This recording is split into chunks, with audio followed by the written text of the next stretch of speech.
Hi friends, ഇന്ന് ഞാൻ നിങ്ങൾക്ക് പറഞ്ഞു തരാൻ പോകുന്നത് സപ്തസ്വരങ്ങൾ എന്താണ് എന്നുള്ളതാണ്. എന്താണ് സപ്തസ്വരങ്ങൾ? എന്താണ് സ്വരങ്ങൾ? എന്താണ് സൗണ്ട്? അപ്പോൾ നമ്മൾ തന്നെ ചിന്തിക്കൂ, നമ്മുടെ ചുറ്റും ഒരുപാട് ശബ്ദങ്ങൾ നമ്മൾ കേൾക്കാറുണ്ടല്ലേ. അപ്പോൾ പ്രകൃതിയിൽ കാണുന്ന എല്ലാ ശബ്ദങ്ങളുടെയും ആധാരമാണ് സപ്തസ്വരങ്ങൾ എന്ന് പറയുന്നത്. അപ്പോൾ ആ പേരിൽ നിന്ന് തന്നെ നമുക്ക് മനസ്സിലാകും, സപ്തസ്വരങ്ങൾ അതായത് 7 സ്വരങ്ങൾ, 7 സ്വരങ്ങളുടെ സമൂഹമാണ് സപ്തസ്വരങ്ങൾ എന്ന് പറയുന്നത്. അപ്പോൾ നമ്മൾ രണ്ടാമത് ആലോചിക്കും, ഈ 7 സ്വരങ്ങൾ ഏതൊക്കെയാണ്? അപ്പോൾ അത് ഏതൊക്കെയാണെന്ന് ഞാൻ നിങ്ങൾക്ക് പറഞ്ഞു തരാം. സ, രി, ഗ, മ, പ, ധ, നി ഇങ്ങനെയുള്ള 7 സ്വരങ്ങളെയാണ് നമ്മൾ സപ്തസ്വരങ്ങൾ എന്ന് പറയുന്നത്. അപ്പോൾ ഈ സപ്തസ്വരങ്ങൾ നമ്മൾ ആദ്യം ഏതൊക്കെയാണെന്ന് പറഞ്ഞു കൊടുക്കുന്നു.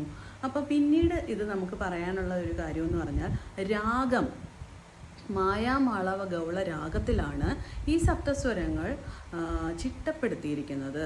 അപ്പോൾ അതിൻ്റെ സ്വരസ്ഥാനങ്ങൾ, അതിനെക്കുറിച്ചുള്ള മറ്റൊരു വീഡിയോ ഞാൻ ഇതിന് മുൻപേ ചാനലിൽ അപ്ലോഡ് ചെയ്തിട്ടുണ്ട്. ഡൗട്ടുള്ളവർക്ക് അത് പോയി നോക്കാം, സ്വരസ്ഥാനങ്ങൾ എന്തൊക്കെയാണ് എന്നുള്ളത്. പിന്നീട് രാഗം നമ്മൾ പറഞ്ഞു കൊടുത്തു കഴിഞ്ഞാൽ പിന്നീട് നമ്മൾ ചെയ്യുന്നത് താളം എന്താണെന്നുള്ളതാണ്. അപ്പോൾ നമ്മൾ ഇത് പാടുന്നത്, അതായത് സപ്തസ്വരങ്ങൾ ചെയ്തിരിക്കുന്നതെന്ന് പറഞ്ഞാൽ ആദ്യ താളത്തിലാണ് ചെയ്തിരിക്കുന്നത്. അപ്പോൾ ആദ്യ താളം എങ്ങനെയാണ് ഇടേണ്ടുന്നത് എന്നുള്ളതാണ് പിന്നീട് നമ്മൾ മനസ്സിലാക്കേണ്ട കാര്യം. അപ്പോൾ ഈ ആദ്യ താളം എങ്ങനെയാണ് ഇടേണ്ടുന്നത് പഠിച്ചു കഴിഞ്ഞാൽ പിന്നീട് നമ്മൾ പഠിക്കുന്നത് കാലക്രമങ്ങളെക്കുറിച്ചാണ്. അതായത് 1-ാം കാലം, 2-ാം കാലം, 3-ാം കാലം, 4-ാം കാലം, അങ്ങനെ കാലങ്ങളിലാണ് നമ്മൾ പാടുന്നത്. സ്പീഡാണ്, ടെമ്പോ ആണെന്നൊക്കെ നമുക്ക് പറയാം.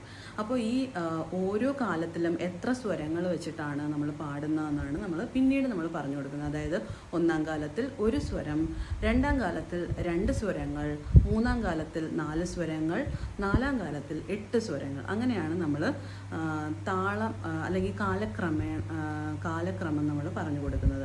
പിന്നീട് നമ്മൾ പറയുന്നതെന്ന് പറഞ്ഞാൽ ബ്രീത്തിങ് ആണ്. അപ്പോൾ ഓരോ എന്ത് നമ്മൾ പാടുമ്പോഴും നമ്മൾ ബ്രീത്തിങ് നമ്മൾ കുറച്ചുകൂടി ശ്രദ്ധിക്കേണ്ടതായിട്ടുണ്ട്. അപ്പം ബ്രീത്തിങ് ടെക്നിക്സിനെ കുറിച്ച് നമ്മൾ അത് ഇൻട്രൊഡ്യൂസ് ചെയ്യുന്നു. ഇത്രയും കാര്യങ്ങൾ പെർഫെക്ഷനോട് കൂടി ചെയ്തു കഴിഞ്ഞാൽ നമുക്ക് സപ്തസ്വരങ്ങൾ വളരെ ഭംഗിയായി പാടാൻ സാധിക്കുന്നതാണ്.